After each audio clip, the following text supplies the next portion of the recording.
All right, guys, today we're going to discuss the book Speak that we've been reading. And so we want to start the discussion off with the main character's name was Melinda, yes. And so she's entering the 9th grade, and she's going to go to a school called what high school?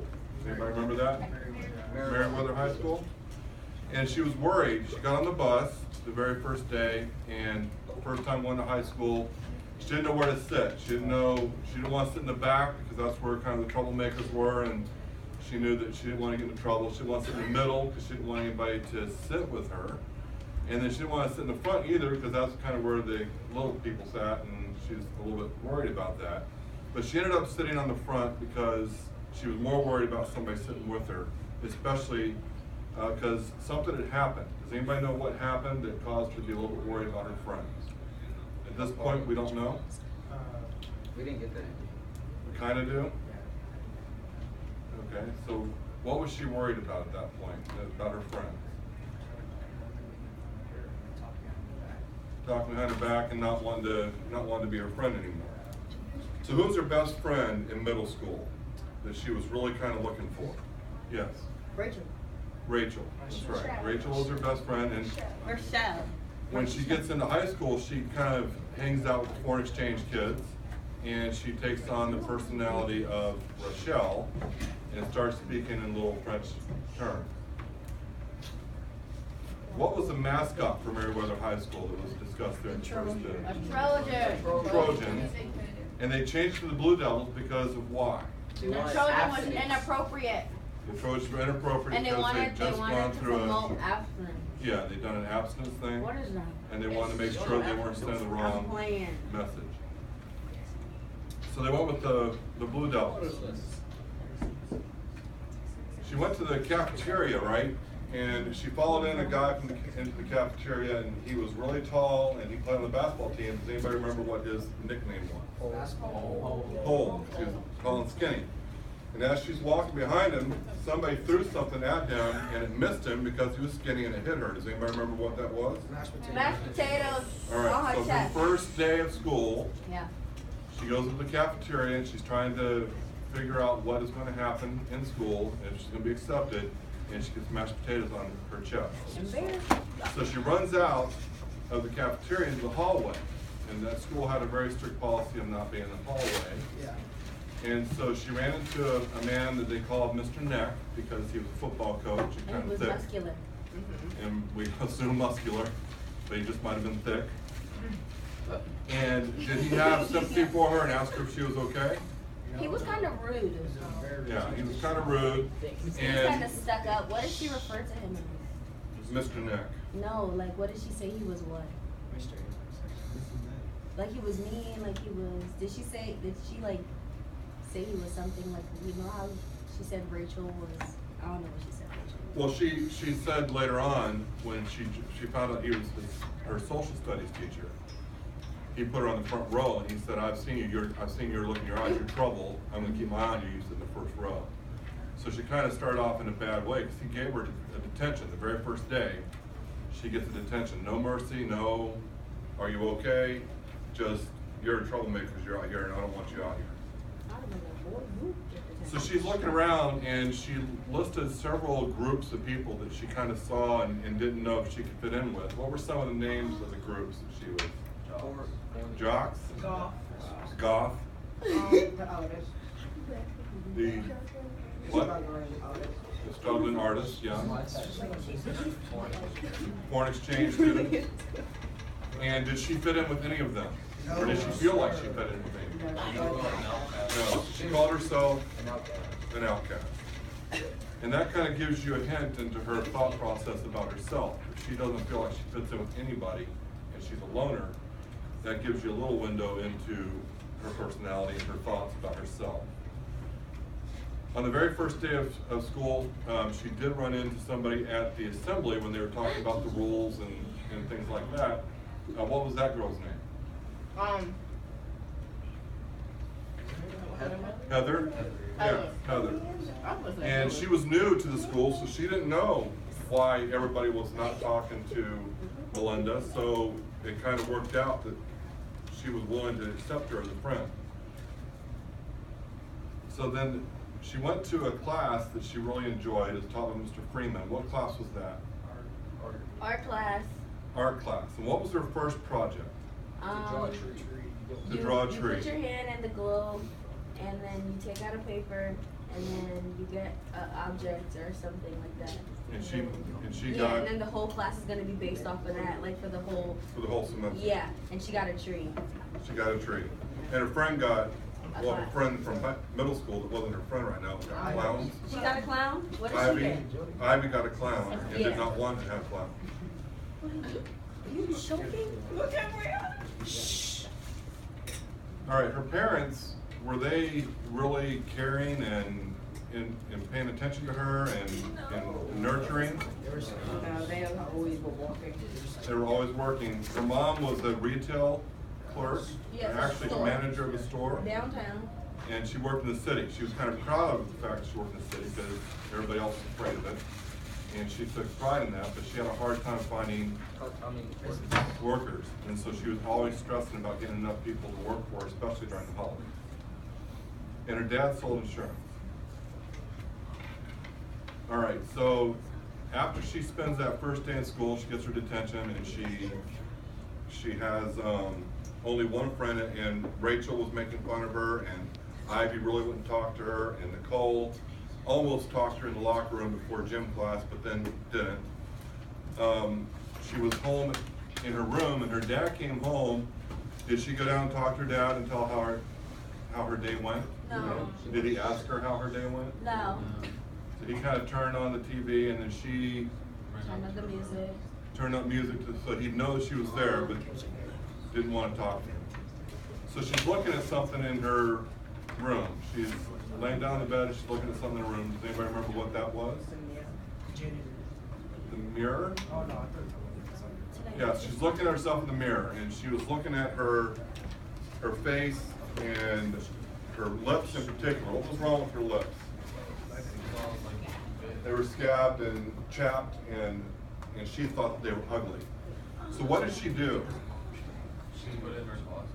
Yeah. She put the mirror in her closet facing the wall so she would never have to look at herself. What does that tell you?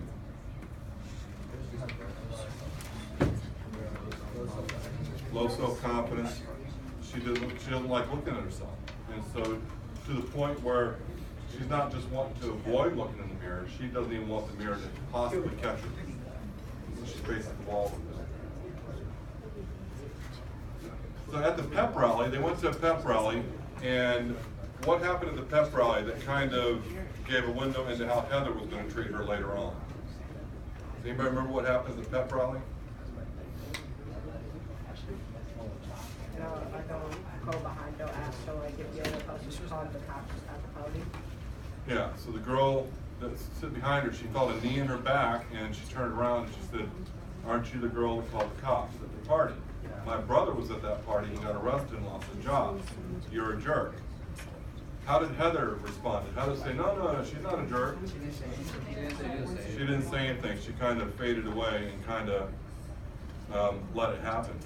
Now later on, Heather joined this group called the Marthas. And so she was supposed to decorate the faculty members' lounge. And she actually talked Melinda into doing most of the work. So then Melinda, she's been pretty smart. If you've seen some of her comments about people, she knows what's going on. She knows she's going to take credit for it. She knows, yes, Can I go to the bathroom now? yes. She knows she's going to take credit for it, and that part doesn't bother her. But as she's leaving, the Marthas said, "Who is that person?" And she said, "Oh, well, she's a friend of mine." And they started saying, "Well, she's weird looking, look at her mouth, look at this and look at that." And did Heather say, "Hey, she's my friend, stop talking about her like that"? All she said at first, she said she's my friend, and then nothing, there was silence. So she went to her janitor's closet that she had kind of found as a hiding place in the senior area, and what did she envision doing to her face? You guys remember that? It was very vivid, very descriptive. Yes? It was how she wanted to just wash her whole entire face away until it was nothing. Yeah, her eyes, her nose, her mouth, and just a blank, nothing. She didn't want anything. And that tells you she's starting to head into some pretty severe depression at that point. And we still don't know for sure what happened. We know that she was at a party now. We know she called the cops. And we know that some people were arrested. But she apparently wasn't arrested, and we don't know what happened. So then she, yesterday when we were reading, we were talking about Mr. Freeman. He said that all art comes from emotion. And so he's trying to get her to be a little bit more emotive in her drawing. Because all she's drawing is dark trees, and you almost can't see the tree because it's so black. And what do you think, what do you guys think, reading about her so far, if she does feel an emotion, what's the first emotion she's going to feel? Sad? Suicidal?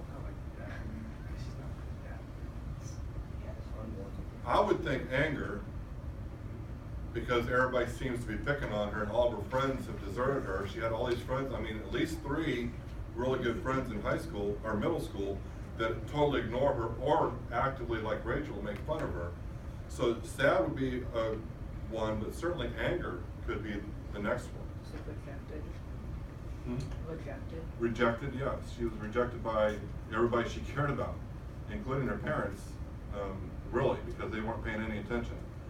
Now, they got their grades, we talked about that, and so they sit her down, and she said her dad sounded like Arnold Schwarzenegger voice, and he's demanding better grades, and the mom is Glenn Close and acting all scary. But something clicks, and she's not afraid of her mom's death stare anymore. So while they're arguing with her, she just gets up and leaves. Do the parents follow her to her room and really try to work it out with her? They just start fighting with each other. And she goes to her room, and so now she knows no matter what happens, she's going to be able to walk away from them and any trouble from them. Thank you. Are you backing yourself up? Or do you want me? So she realized it's going to take more than a death stare at this point to scare her. So she really is not feeling any emotion. She's kind of feeling dead inside. Does she like algebra? No. No, and she tested really high in math, but for algebra, she understood multiplication, division, percentages, and all that, and fractions. She sees how it can be used in life, but no matter how many times Mr. Stewart tells her, or tells the whole class, why algebra is great, she just can't figure it out. So the next thing that happens in her book here is Halloween comes, and her parents say, well, you're too old for Halloween. So she acts like she's mad, but she's actually happy because none of her friends invited her to go. And she remembered what about the last year? All of her friends were dressed up as witches, and I forgot it was her and Rachel and Ivy and Nicole, and they all dressed up as witches, and they stayed over at, I think it was Rachel's house. And they dressed up and they got wigs, and she was so into it she actually felt like she could cast spells, and they were looking into all this stuff and kind of having a good time. And now she's by herself in her room. Now right there you kind of see a little bit of a backbone in Melinda, because she says, I'm not going to feel sorry for myself. She gets a copy of Bram Stoker's Dracula and candy corns, and she's going to enjoy being by herself and take advantage of that and read a good book. She has a theory right there that she states that explains everything. It's a theory that explains everything. Does anybody remember what that theory is? aliens abducted